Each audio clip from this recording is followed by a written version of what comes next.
Bertemu kembali. Paparan dari negeri di bawah Bayu ketengahkan inovasi jurusan agroteknologi, akuakultur politeknik selesaikan masalah keterjaminan makanan. Jadi untuk laporannya langsung bersama Suran Shah di Kota Kinabalu. Silakan. Baik, terima kasih Miza. Inovasi hasil jurusan agroteknologi dan akuakultur politeknik perlu diketengahkan untuk membantu menyelesaikan masalah keterjaminan makanan negara. Timbalan Menteri Pendidikan Tinggi Datuk Teknologis Mustafa Sakmut berkata, mengambil contoh inovasi pelet makanan ayam dan kultur jagung akan menjadi alternatif bagi mengurangkan kos sekaligus memberi ruang kepada penternak meningkatkan hasil ternakan. Kita harap ada industri-industri yang boleh ambil teknologi ini dan kita boleh tanam dalam skala yang besar untuk kita jadikan sebagai asas makanan untuk ternakan kita di negeri ini.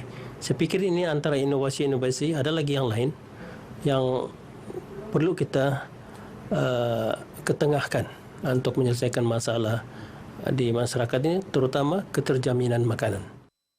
Menurut Datuk Mustafa, Politeknik dan Kolej Komuniti juga perlu mengembangkan produk yang dihasilkan dan model pelajaran ke peringkat sekolah rendah sekaligus menarik minat pelajar untuk mempelajari bidang sains, matematik, kejuruteraan dan teknologi STEM dan memilih bidang pendidikan dan latihan teknika dan vokasional negara TVET pada masa akan datang. Beliau ditemui selepas melakukan lawatan kepada alumni Politeknik dalam program Jejak TVET Madani di Bandar Prima Sandakan. Tujuan Jejak TVET Madani diadakan di seluruh negara bagi menonjolkan alumni keluaran TVET berjaya sekaligus membuktikan nilai kebolehpasaran tinggi keluaran TVET.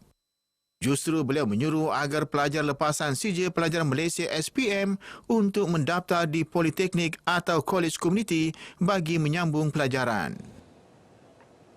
Sejumlah RM4,021,800 bantuan persekutuan telah disalurkan kepada 8,294 penerima melibatkan daerah Tenom, Keningau, Tambunan, Nabawan, Kemabung dan Sok di bawah Pejabat Perkhidmatan Kebajikan Am bahagian Keningau bulan lalu. Menteri Pembangunan Masyarakat dan Kesejahteraan Rakyat, Datuk James Ratib berharap semua penerima bantuan yang layak mendapat manfaat itu. Saya mengarahkan supaya pegawai-pegawai Jabatan Kebajikan Daerah di setiap daerah ini supaya kerap kali melawat, meninjau permasalahan-permasalahan rakyat dan saya menyuruh mereka supaya pastikan seluruh rakyat di kawasan pedalaman atas ini yang layak menerima kebajikan ini tidak terlepas pandang dan menerima bantuan sepenuhnya. Datuk James ditemui selepas menyampaikan katil kepada pesakit terlantar Langkap Andiga 83 tahun di Kampung Tuari Taut di Keningau. Isteri Langkap Andiga, Jausi Yusof, 55 tahun, mengucapkan terima kasih atas bantuan ini. Saya berterima kasih kepada kebajikan sama Datuk datang untuk menyampaikan sebuah katil di sini rumah pada Encik Langkap, suami saya. Dan saya harap saya penuh-penuh terima kasihlah kepada mereka sebab kalau bukan diorang yang berikan mana kami mampu kan.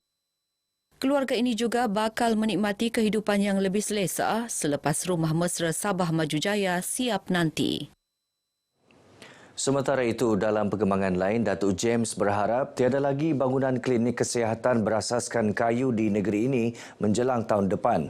Katanya Kerajaan Persekutuan melalui Kementerian Kesihatan KKM perlu memandang serius perkara itu bagi memastikan perkhidmatan rawatan kesihatan kepada pesakit khususnya di luar bandar dan petugas KKM berada pada tahap terbaik.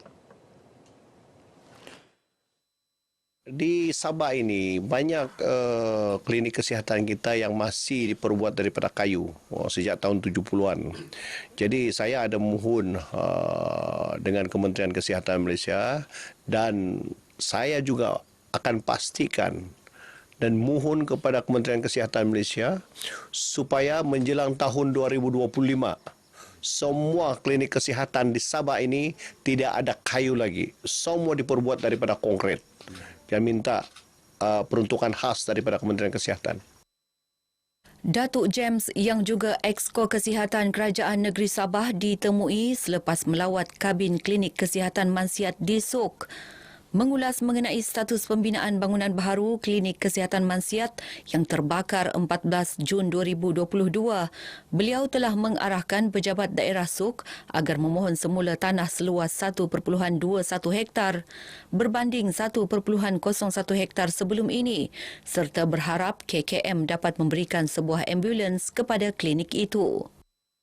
2.5 ekar ini memang tidak cukuplah untuk membina semula klinik kesihatan yang terbakar, dan saya minta kepada penolong pegawai daerah di sini di Sok supaya dapat menyediakan sebidang tanah yang luas sedikit, iaitu lebih kurang 3 ekar bagi pembinaan semula klinik kesihatan Mansiat yang terbakar.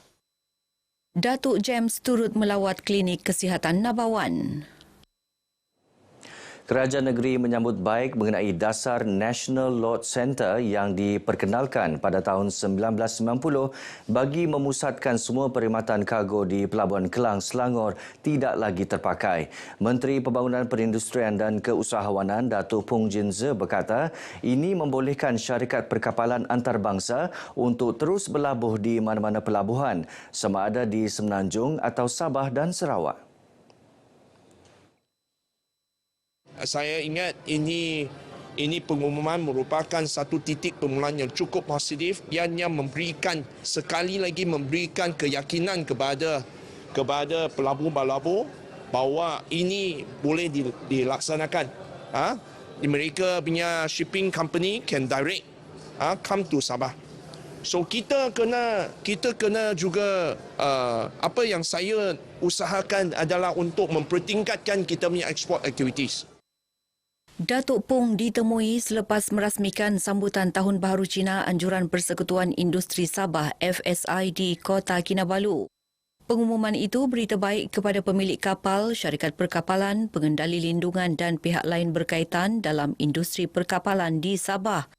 Menteri Pengangkutan Anthony Locke mengumumkan keputusan untuk tidak menggunakan dasar itu dipersetujui dalam mesyuarat Jemaah Menteri yang dipengerusikan Perdana Menteri Datuk Seri Anwar Ibrahim. Sekian perkongsian dari Sabah untuk petang ini. Untuk lebih banyak perkembangan semasa, teruskan bersama Miza. Dari sungai hingga ke segara, Palestin pasti merdeka. Miza, silakan.